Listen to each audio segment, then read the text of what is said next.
नमस्ते साथीहरु, असम युवारको अर्को नयाँ भिडियोमा यहाँहरुलाई स्वागत छ। आजको भिडियोमा चाहिँ हामीले ऐतिहासिक सिन्धुलीगढीको विस्तृत भिडियो विवरण लिएर आएका छौं। सिन्धुलीगढी ऐतिहासिक दृष्टिले महत्त्वपूर्ण स्थान हो। भारतलाई गुलाम बनाउँदै अघि बढिरहेको अंग्रेज फौजलाई दक्षिण एसियामा पहिलोपल्ट नेपाली सेनाले विक्रम सम्वत 1824 मा यही सिन्धुलीगढीमा पराजित गरेको थियो। मकवानपुरका राजा माणिक्य सेनले विक्रम सम्वत 1762 मा सिन्धुलीगढीको निर्माण गराएको इतिहास भेटिन्छ। पृथ्वीनारायण शाहले नेपाल एकीकरणको क्रममा शक्तिशाली राज्यहरू मकवानपुर र कीर्तिपुरलाई जितेपछि कान्तिपुरमाथि आक्रमण गर्न चाहन्थे।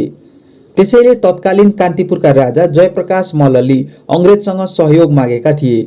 अंग्रेज कप्तान किनलकको नेतृत्वमा आएको 2400 अंग्रेज फौजलाई गोर्खालीहरूको 700 जनाको फौजले खुकुरीको भरमा प्रतिकार गर्दा 1600 जना भन्दा बढी अंग्रेज सैनिक मारिएका र अरु ज्यान जोगाएर भागेका थिए।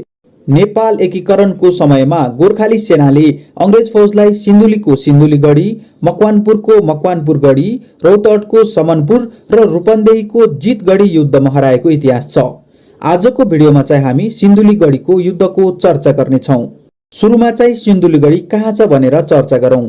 सिन्धुलीगढी काठमाडौँबाट करिब 150 किलोमिटर पूर्वमा रहेको छ।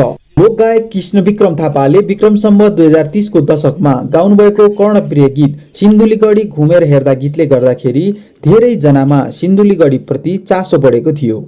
झन बनेपादेखि बर्दिवाससम्म बीपी राजमार्गको निर्माण तथा त्यसमा यातायात सञ्चालन हुन थालेको कारण केही अघिसम्म दुर्गम रहेको सिन्धुलीगढी हाल सुगम भएको छ।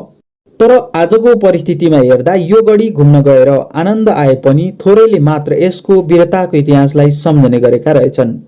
प्राचीन कालमा शत्रु पक्षबाट सुरक्षाको लागि गढी वा किल्ला बनाइन्थ्यो। गढी मुख्यतया ढुङ्गा आदिको चौडा पर्खालले घेरिएको स्थान हो। सिन्धुलीगढी पनि यस्तै गढी हो। सिन्धुलीगढीमा ठूलो र सानो दुईवटा गढी रहेको छ। यस्तै गरी त्यहाँ अड्डा, अदालत, टुँडीखेल, रानी दरबार तथा सिन्धु मन्दिर पनि रहेको छ।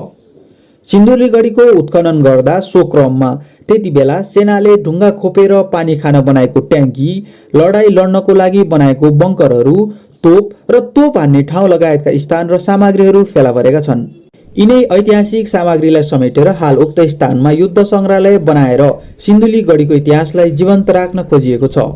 राष्ट्र निर्माता पृथ्वीनारायण शाहको 258औं जन्म जयन्तीको सन्दर्भमा उनको पूर्णकदको शालिग संग्रहालय नजिक स्थापना गरिएको छ। सिन्धुलीगढीको अर्को विशेषता भनेको दरबार र मन्दिर पनि हो। त्यहाँ पुरानो र नयाँ मन्दिर रहेको छ। दरबार निकै सुन्दर रहेको इतिहासमा उल्लेख भए पनि हाल भग्नावशेष मात्रै देख्न सकिन्छ। अब विस्तृत चर्चा गरौं सिन्धुलीगढीमा युद्ध किन भयो भनेर। पृथ्वीनारायण शाहले अगाडि बढाएको नेपाल एकीकरणको अभियान अन्तर्गत दुई शक्तिशाली राज्यहरू मकवानपुर र कीर्तिपुरलाई क्रमशः विक्रम सम्वत 1819 र विक्रम सम्वत 1823 मा पराजित गरी गोर्खा राज्यमा गाभेका थिए। त्यसपछि पृथ्वीनारायण शाहको आँखा कान्तिपुरमाथि थियो। यसको कारण जयप्रकाश मल्लले गोर्खा विरुद्ध लड्न आवश्यक पर्ने सैनिक सहयोगको लागि इस्ट इन्डिया कम्पनी अन्तर्गत बंगालका तत्कालीन गभर्नर ह्यारी वेस्टलाई सहयोग मागे। भारतमा जताततै विजय हुँदै गइरहेको अंग्रेजले सहयोगको बहानामा नेपालमाथि समेत आँखा गाडेको थियो। त्यसैले अंग्रेजले किनलोकको नेतृत्वमा बेलायती फौज नेपालतर्फ पठायो। वास्तवमा सिन्धुलीगढीको युद्ध गोर्खालीको लागि जीवन र मरणको युद्ध थियो, किनभने आधुनिक हात हतियारले सुसज्जित अंग्रेज फौज सामु नेपाली सेनाको संख्या समेत निकै कम थियो। तर आइलाग्नेलाई जाइ लाग्नुपर्छ भन्दै पृथ्वीनारायण शाहले यस युद्धमा निकै चतुर, बलिया र विश्वासी सेनानायकहरू पठाएका थिए। नेपाल एकीकरण अभियानमा कीर्तिपुर जिताउने श्रीहर्ष पन्त र मकवानपुर जिताउने कालु पाण्डेका छोरा काजी वंशराज पाण्डेलाई दक्षिणी मोहडा तर्फको आरम्भकै दुर्ग पौवागढीमा तैनाथ गराएका थिए। पौवागढी सिन्धुलीगढीको सबैभन्दा संवेदनशील स्थान थियो। त्यस्तै गरी सिकारी अफिसर वंशु गुरुङ र खान्चाजी वीरभद्र उपाध्याय माथिको गढीमा तैनाथ थिए। यस युद्धमा गोर्खालीहरूले आफ्नो बहादुरी देखाए। नेपाल आक्रमणको लागि भारतबाट जनकपुर हुँदै काठमाडौँतर्फ हिँडेको ब्रिटिस सेनालाई सिन्धुलीगढीमा विक्रम सम्वत 1824 मा नेपाली सेनाले आक्रमण गरी कार्तिक 24 गतेको दिन पराजित गरेर विजय प्राप्त गरेको थियो। अत्याधुनिक हतियार सहित आएको ब्रिटिस सैनिकलाई गढीमा बसेका नेपाली सेनाले तोप तथा ढुङ्गा हानेर आक्रमण गरेका थिए। उनीहरूले जंगलमा रहेको अरिङ्गालको गोलामा ढुङ्गा हान्दा अरिङ्गाल बिच्कन गई ब्रिटिस सेनालाई टोक्दा ब्रिटिस सेनाको भागाभाग भएको थियो भन्ने कुरा इतिहासमा उल्लेख छ।